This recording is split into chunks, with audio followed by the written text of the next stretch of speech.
சுவாரஸ்யமான வீடியோக்களை தெரிந்து கொள்ள மறக்காம நம்மளுடைய சேனலை சப்ஸ்கிரைப் பண்ணி வச்சுக்கோங்க.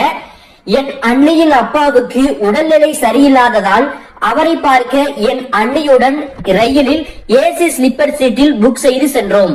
இரவு நேரத்தில் குளிர் தாங்க முடியாமல் அண்ணி என்னோடு என் தோள் மீது சாய்ந்தார். நானும் என்னுடைய கட்டுப்பாட்டை இழந்து, என்னுடைய பெயர் கேசவன், நான் சென்னையில் வசிக்கிறோம். எங்கள் வீட்டில் அப்பாதான் மிகவும் கண்டிப்பானவர். என்னை அண்ணன் முகிலன் அப்பாவுக்கு அடங்கிய பிள்ளை. அவர்களுக்கு கோழிப்பண்ணை உள்ளது. விடியற் காலையில் தொடங்கும் வேலை நள்ளிரவு 1 மணி நேரம் வரை நீடிக்கும்.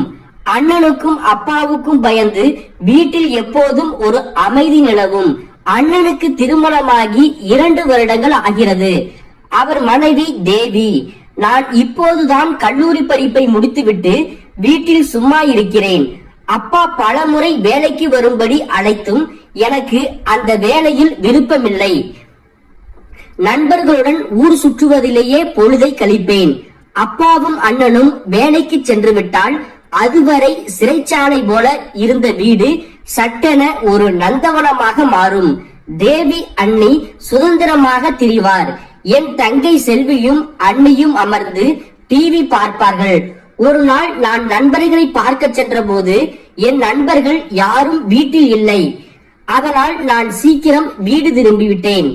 வாசலில் அண்ணியும் அம்மாவும் துணி துவைத்துக் கொண்டிருந்தனர்.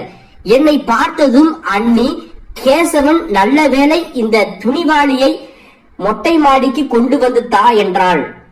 அண்ணி முன்னால் செல்ல நான் பின்னால் வாளியை சுமந்து சென்றேன்.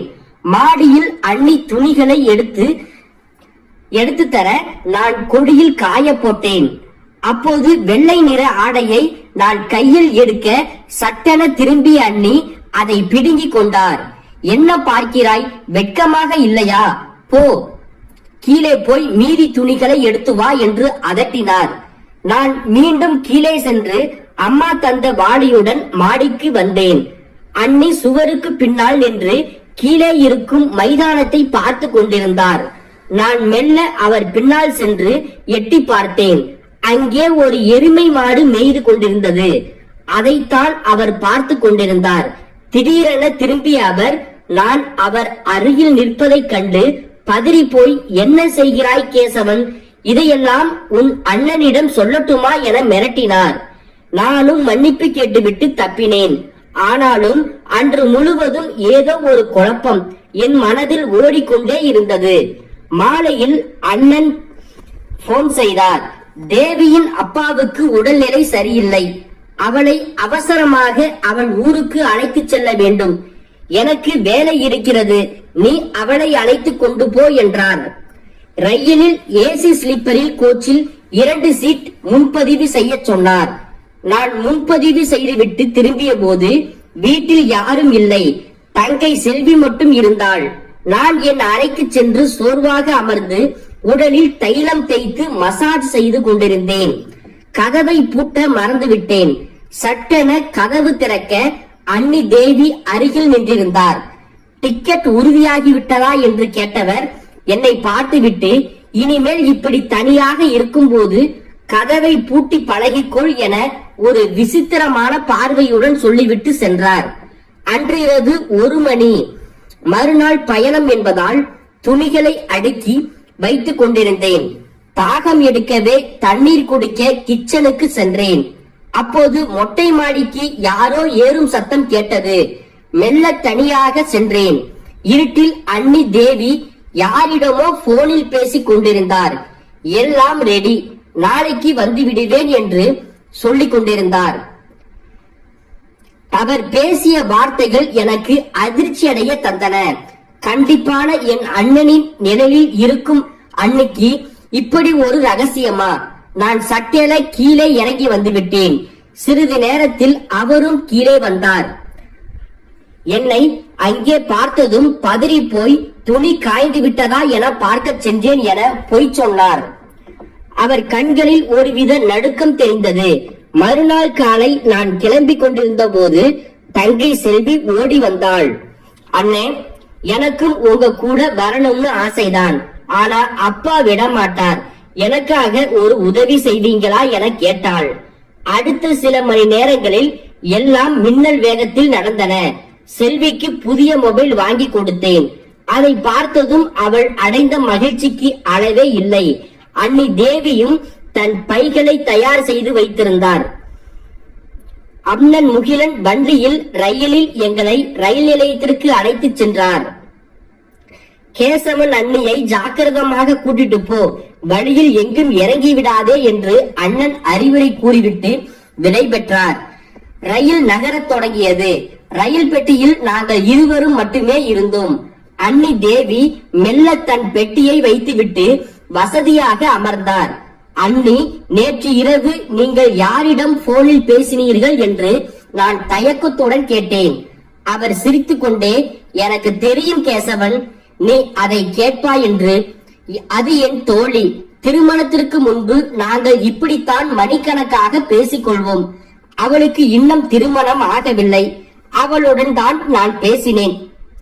வேறு எந்த தப்பான எண்ணமும் எனக்கு இல்லை என்றாள். அவள் பேச பேச அவர் மீதான பயம் மறைந்து ஒருவித அன்பு உருவாவதை உணர்ந்தேன். ரயிலில் குழுக்களில் அவர் நிலை தடுமாறி எங்கள் மீது விழ அந்த வினாடி எங்கள் இருவருக்குள்ளும் ஒரு புதிய அன்பு உருவானது.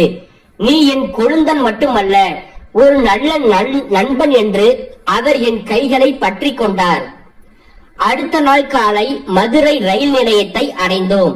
அங்கிருந்து வாடகை கார் பிடித்து அன்னையின் வீட்டிற்கு சென்றோம். அது ஒரு பெரிய பண்ணை வீடு. அன்னையின் தந்தை அந்த ஊரின் மிக பெரிய செல்வந்தர். வீட்டிற்குள் நுழைந்ததும் அன்னியின் அம்மா ஓடி வந்து மகளை பிடித்து கொண்டார். என்னை பார்த்ததும், கேசவன் தம்பி, எப்படி இருக்கீங்க என்று அன்புடன் வரவேற்றார்.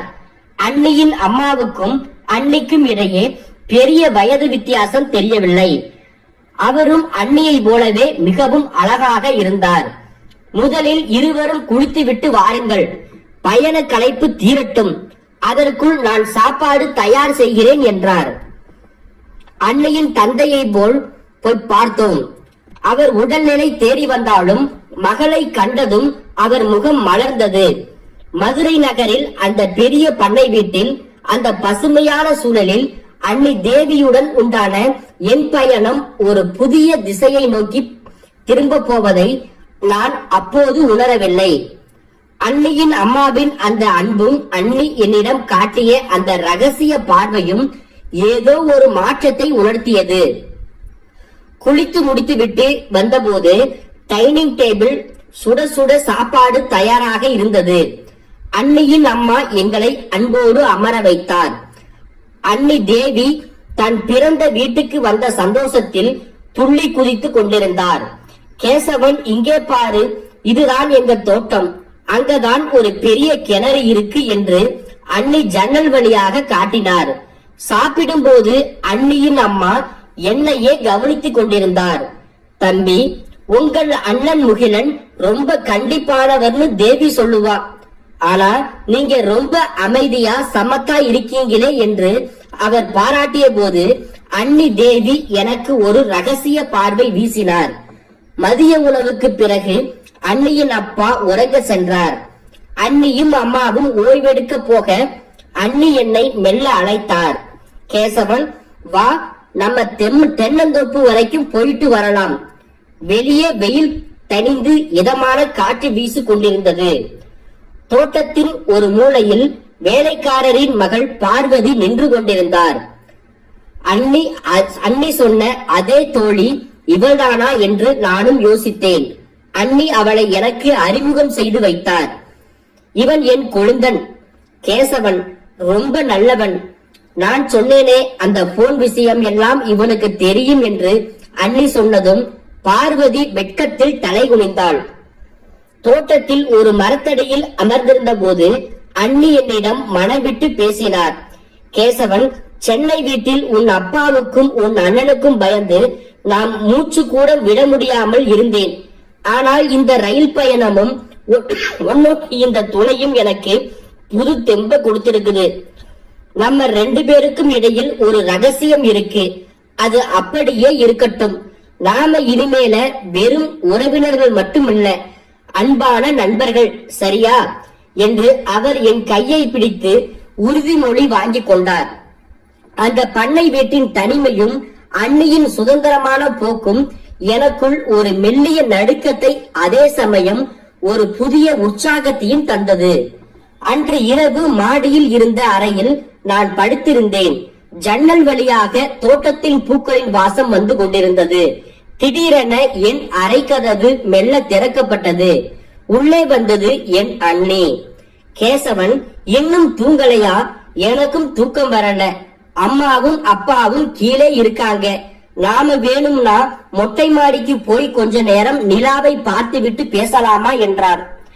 அண்ணியின் குரலில் ஒருவித வித்தியாசம் இருந்தது. அந்த நள்ளிரவில் யாரும் இல்லாத அந்த பண்ணை வீட்டில் அண்ணியின் நானும் மாடிக்கு சென்றோம். அங்கு அவர் சொன்ன ஒரு விஷயம் என்னை அப்படியே உறைய வைத்தது.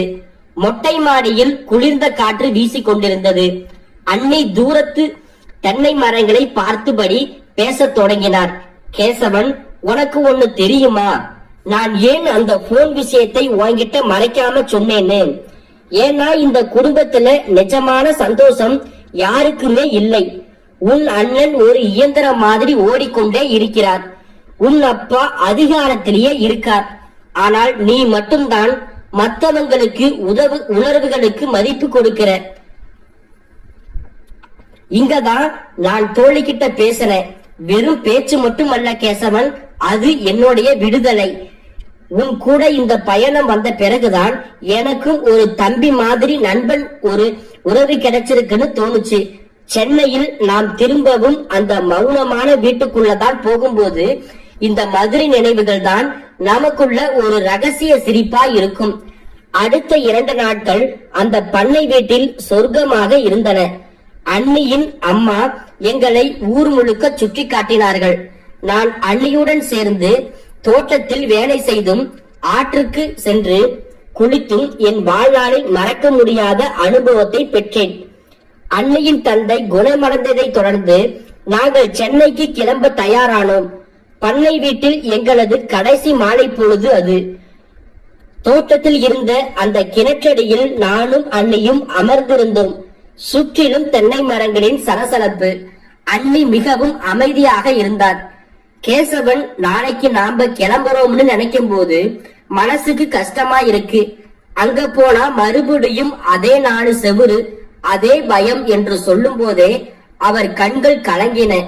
நானும் மெல்ல அவர் கையை பிடித்து, அண்ணே, சென்னை வீடு முன்ன மாதிரி இருக்காது. இப்போ அங்க உங்களுக்காக நான் இருக்கேன்.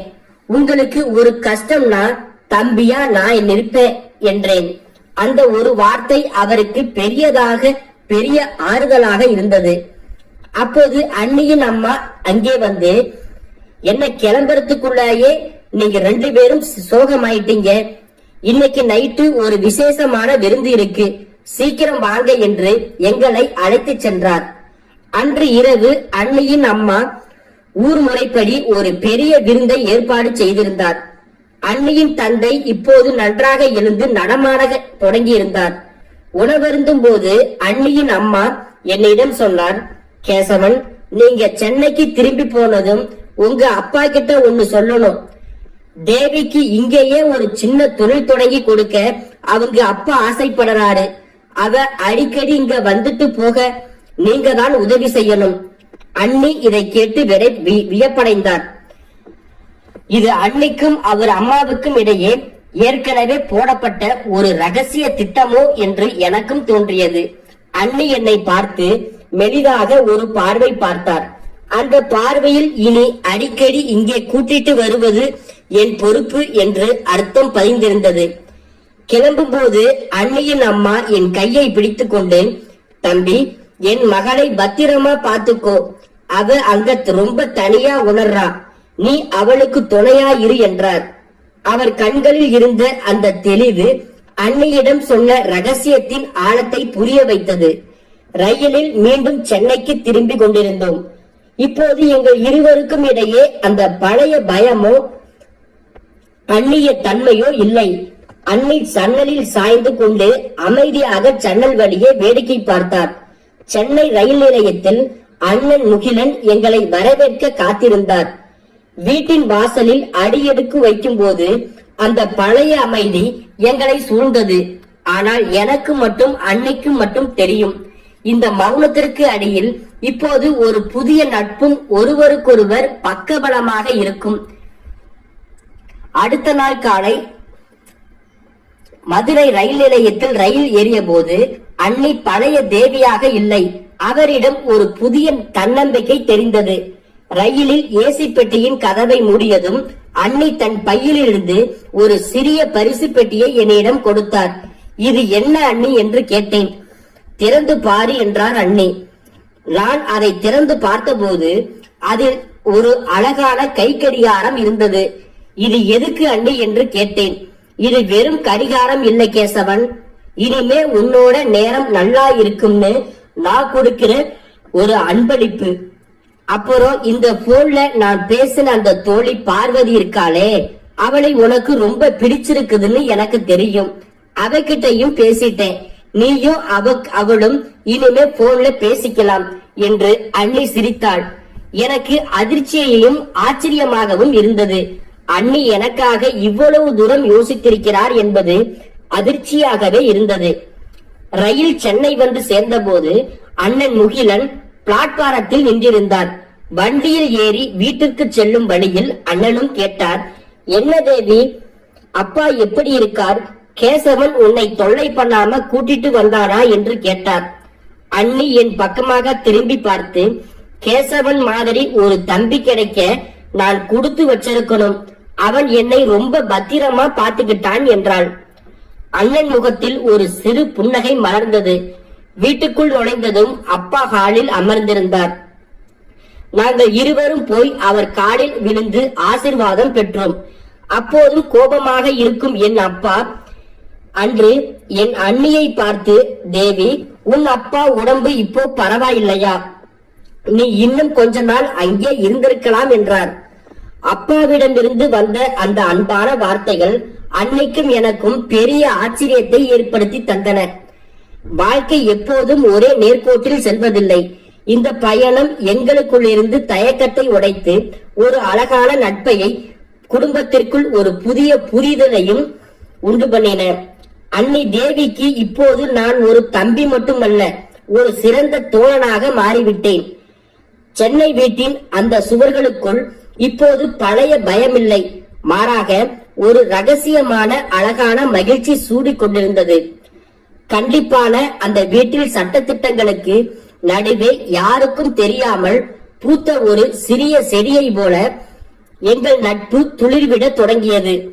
வாழ்க்கை பயணம் எத்தனையோ திருப்பங்களை கொண்டது. அதில் அண்ணி தேவியுடன் நான் மேற்கொண்ட இந்த பயணம் என் பார்வையை முற்றிலும் மாற்றிவிட்டது. இப்போது அண்ணியும் நாங்களும் இரவு நேரத்திலும் பகல் நேரத்திலும் உற்சாகமாகவும் சந்தோஷமாக இருக்கிறோம். இந்த வீடியோ பிடித்திருந்தால்